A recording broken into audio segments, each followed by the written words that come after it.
Salve, salve, manos e minas! Tudo bem com vocês? Este vídeo é um repost. O tema de hoje é sobre Karl Marx. O objetivo dos raps de história é para fixação de conteúdo e um bom ponto de partida em seus temas. Não temos interesse nenhum em posições políticas. Acredito que um historiador de verdade deva sempre ser neutro em seus trabalhos. Caso contrário, ele será só mais um alienado com livros de história em suas mãos. Compartilhe o vídeo, comentem para dar aquela relevância e nos sigam nas nossas redes sociais, principalmente no Instagram, cujo está na descrição e no primeiro comentário. É importante e crucial que vocês nos sigam. O YouTube ainda não disponibilizou nossa aba comunidade. Não sei quando ele vai disponibilizar, mas vai disponibilizar. Muito obrigado e bom vídeo. I'll be a better man today. I'll be good, I'll be good. And I'll...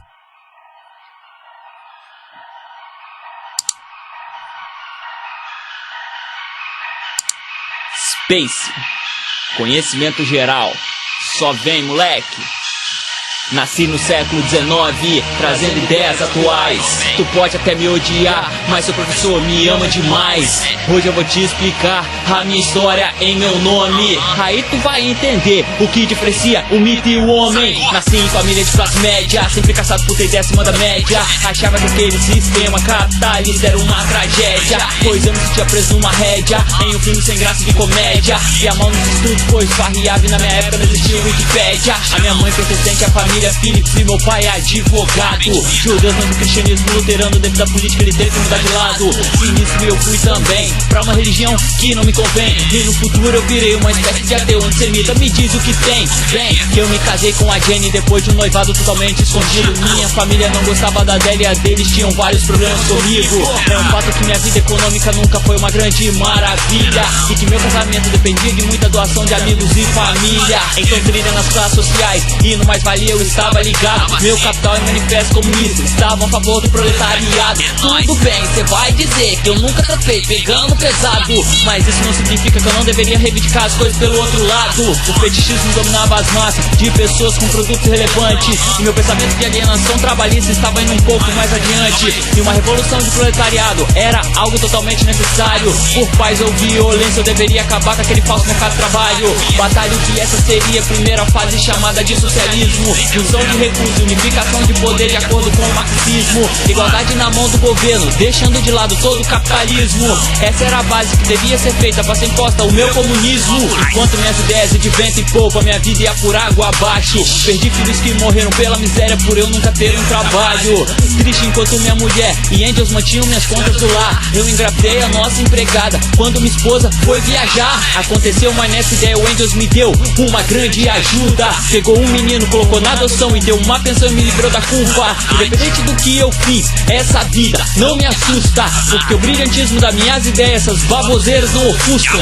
Lutam, mas essas revoluções tinham que acontecer. Da Prússia pra Paris, de Paris pra Londres eu comecei a escrever. Também passei por Bruxelas, mas isso não vem ao caso. Todas menos Londres, pra sair de lá eu tive que ser convidado. Os filósofos decifram o mundo e nós somos agentes dessa mudança. As ideias são excelentes, mas sem nossa ação são falsas esperanças. São as praxis de um mundo totalmente desorganizado.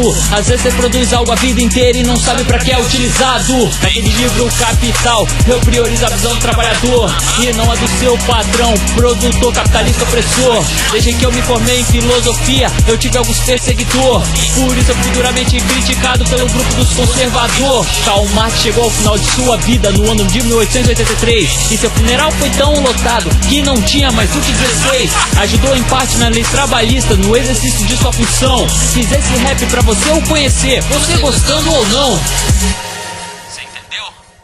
Entendeu mesmo? Salve!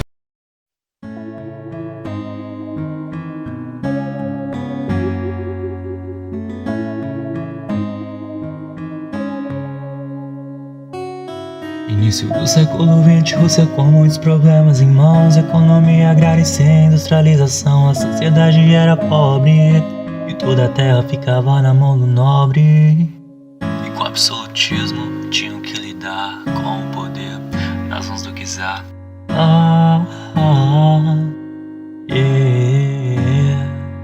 As reformas feitas por Alexandre II desagradaram todo mundo que exigiam a mudança. constitucional e 2 partidos foram feitos no final.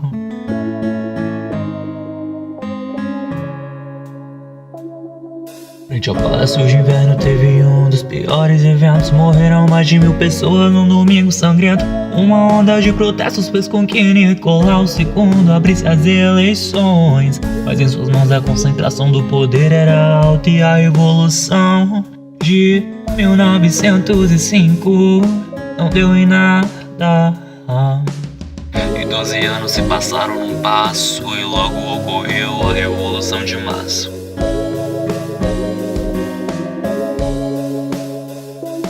Comemoração ao Dia da Mulher se tornou um protesto contra a falta de alimentos e todo o resto. Tropas amotinadas se uniram ao gesto.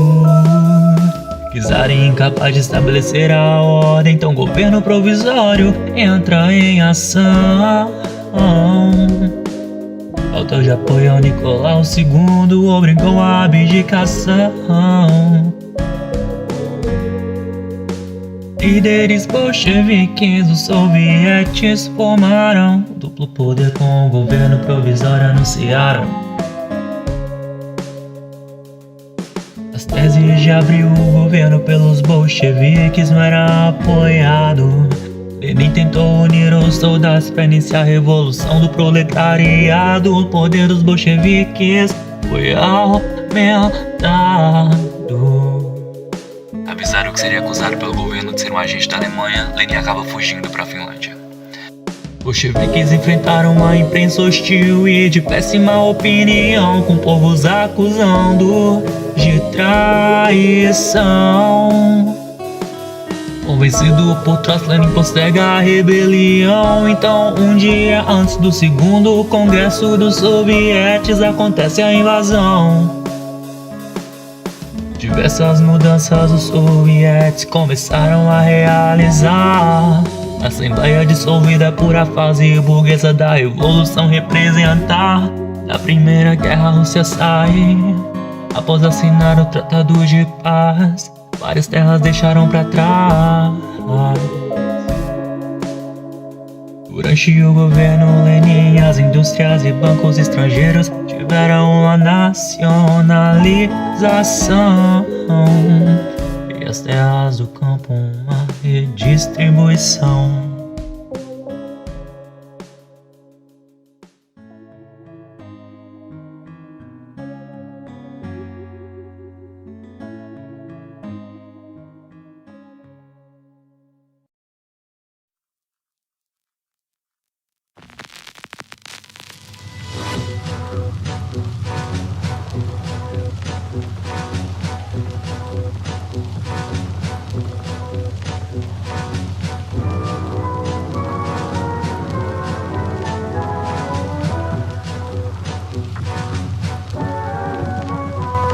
Império com 140 milhões de pessoas, só tinha vida boa quem era ligado à coroa. Semi-feudal, analfabetismo de forma prática, com semi-escravos que trabalhavam nas fábricas. O seu czar era Nicolau II, que comandava o maior país do mundo. Lenin criou o Partido Social Russo, mas era proibido e do país ele foi expulso. O partido se dividiu em duas vertentes, bolcheviques e mencheviques tomaram a frente. Os bolcheviques eram conhecidos como a maioria, os mencheviques por outro lado a minoria. A Rússia enfrentou o Japão em um conflito, perdeu feio o czar na foto, não ficou bonito. Assinaram um tratado e assumiram a rendição. Em consequência houve várias manifestações e uma delas foi um ensaio, fique atento, no episódio conhecido como Domingo Sangrento. No mesmo ano houve greves e afins, rolou até a revolta do encoraçado Potemkin. Essa revolução gerou primeiro o parlamento, o Duma, que para alguns era um descontentamento. Os opositores não quiseram aceitar, geraram um conflito fortificando a imagem do czar. Os sovietes de São Petersburgo foram criados, Lenin voltou e estava muito mais bolado. Começa a Primeira Guerra e o czar decide entrar,